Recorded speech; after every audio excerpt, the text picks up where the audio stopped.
Well, dear Rose, and today we're going to be talking about belonging again, section 43. We've been talking about character, absolute knowing, the problem of not being able to tell the difference between will and want when you don't believe in God or don't have a religion. The kind of ambiguity that creates, of which makes it difficult, probably difficult for the majority to sustain a hard or definable distinction between character and personality.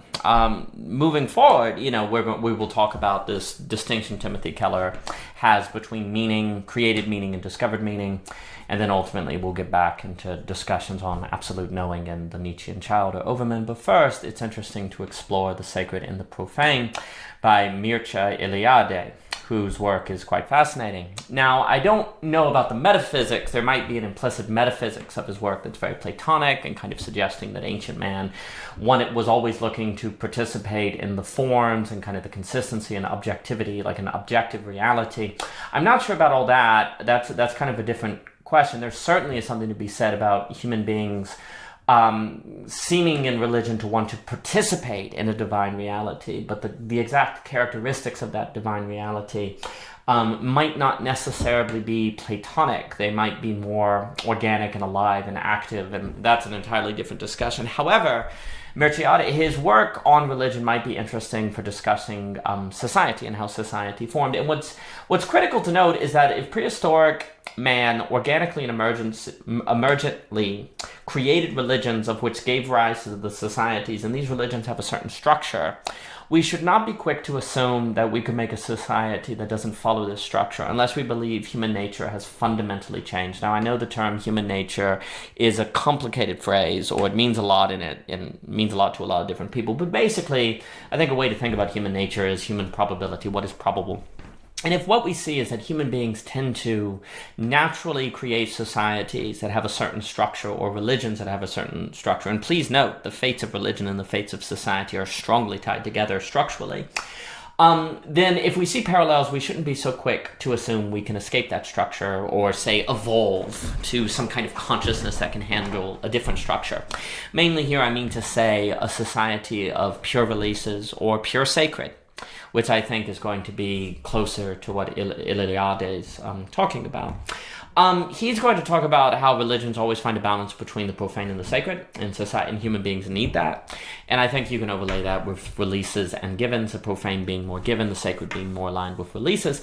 And it's interesting because it would seem that human beings need a fixed place, a place they know they can go and have some kind of participation and access with the divine. If they don't know where that point is, they can be overwhelmed by the randomness of reality, or on the other side, a kind of determinism. It's very interesting. Like, without belief in divinity, you're either stuck in this deterministic universe or this radically contingent universe where everything is kind of random and you don't have any control. But if you know that, say, every Sunday a church is open that you can go and participate in divinity, and the divine is transcendent of contingency, or it's, the infinite is transcendent of the finitude, then that kind of provides a certain psychological release from being overwhelmed by finitude. And I think I'll just discuss finitude and the infinite. I know there's the language of the sacred and profane, but that can mean a lot to a lot of people. But if we talk about the finite and the infinite, that might do it. Because the finite, it's interesting. It can either overwhelm us because it's too contingent, or it can overwhelm us because it's too determined.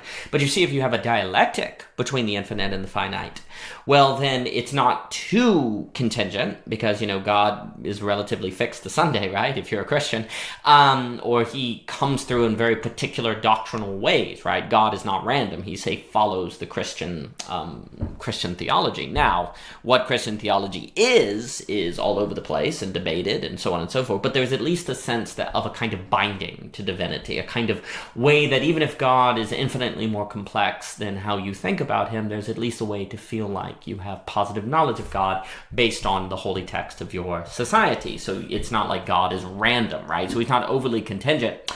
At the same time, you don't feel overly determined because, God is in control, but God doesn't break through and force you to do everything. But he could come through and provide direction if everything goes all over the place. Likewise, there's a feeling of some sort of final objective judge, quote unquote, that makes everything not arbitrary. So it's interesting because if there's a relation between the finite and the infinite, it helps you escape too much contingency or too much determinacy, a feeling of arbitrariness, but also a feeling of overly rigidness.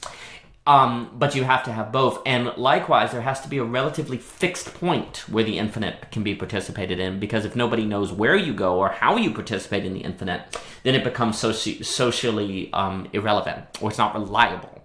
So you need a sense that participating in the divine is reliable, and so society has to provide a place where that is possible. And, he'll point out that if there's no point of reference is possible in the society for the infinite, then you can't get any orientation. And if you can't get any orientation in life, you basically lose your mind.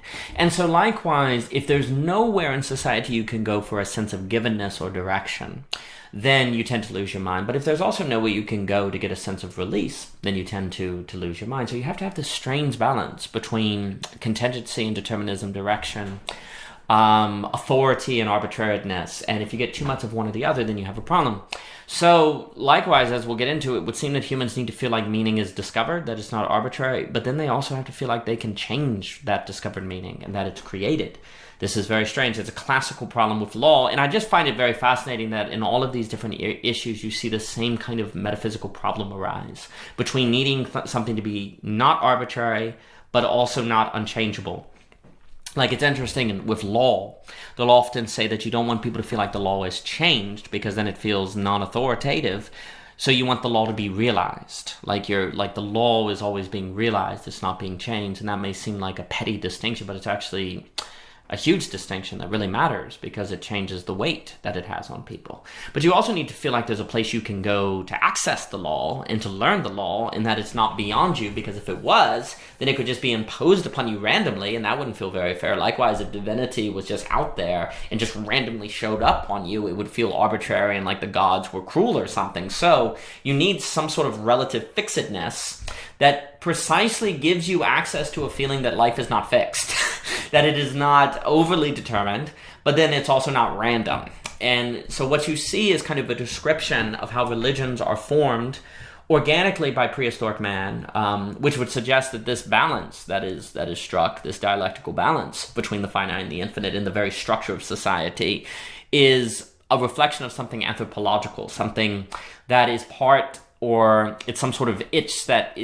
human nature needs to scratch that can be found in this very structure. So if we today feel like we can do an alternative structure, say of pure release and no givens, well, there might be reason to think that will not work, just given what structures have arisen from human anthropology, or that humans have given rise to.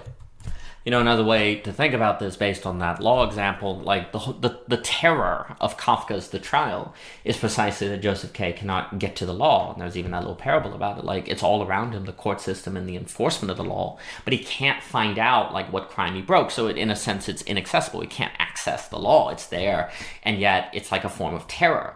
Well, likewise, if divinity was there, but we didn't know where to go to access it, and we didn't really have the resources to understand it, then it would be utterly terrifying. Right? Like, it would just break in one morning, you'd get up from bed and find out, like, oh, there's the divinity, and it will shatter your life, or the gods would prove cruel, like the police with Joseph K.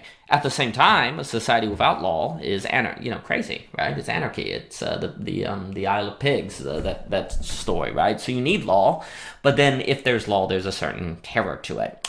I think also a way to think about what is being depicted in the sacred and the profane is the notion of human beings need a kind of orbit. And and by orbit, it's like the moon's orbiting the Earth, right? There's no direct structure, but it's following a certain orbit. And I think we can think about this as Plato's forms. So when there's a dialectic between the finite and the infinite, a certain orbit arises by which humans follow. They're not directly forced to, but they kind of emergently organize their actions. And so there's a form. But if there is no access to the infinite, there's no sense of a form being part of reality that you need to participate in and follow. But instead, there's only the finite, so it's all very random. And indeed, Elad, he's going to really emphasize that for ancient man, reality was found in participation, repetition of rituals, and things like that. That's where reality came from. That reality was not found in contingency, but in participative of divine order.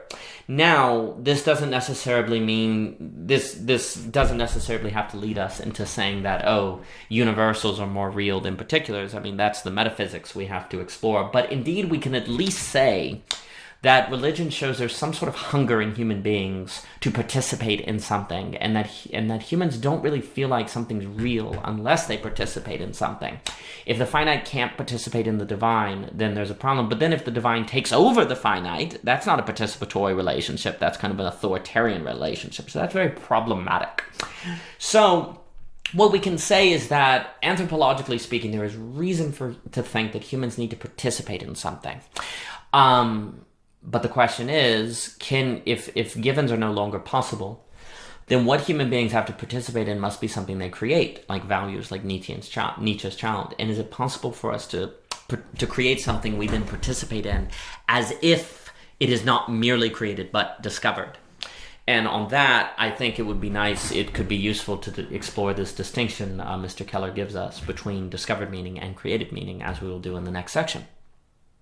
For more by O.G. Rose, please visit ogrose.com. For the playlist of Belonging Again, see YouTube. For the list, see Medium. And thank you so much for your time.